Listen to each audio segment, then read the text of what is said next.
HCU పరిధిలో భారీ చోరీ కలకలం రేపింది. యూనివర్సిటీ క్యాంపస్లోని సిఆర్ రావు అడ్వాన్స్డ్ ఇన్స్టిట్యూట్లో గుర్తు తెలియని వ్యక్తులు చేతివాటం ప్రదర్శించారు. సుమారు 25 లక్షల విలువైన 50 ల్యాప్టాప్లను ఎత్తుకెళ్లారు. క్లాస్ రూమ్ కిటికీ గ్రిల్స్ ను అత్యంత చాకచక్యంగా తొలగించి లోపలికి ప్రవేశించినట్లు పోలీసులు గుర్తించారు. ఇక అనంతరం అక్కడున్న ల్యాప్టాప్లను ఒక కారులో వేసుకుని పరారైనట్లు ప్రాథమిక సమాచారం అందుతుంది.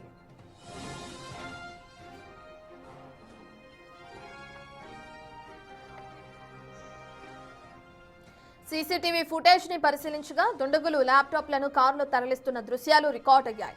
యూనివర్సిటీ అధికారుల ఫిర్యాదు మేరకు గచ్చిబౌలి పోలీసులు కేసు నమోదు చేశారు. ఇక క్లూస్ టీం రంగంలోకి దిగి ఆధారాలు సేకరిస్తుంది.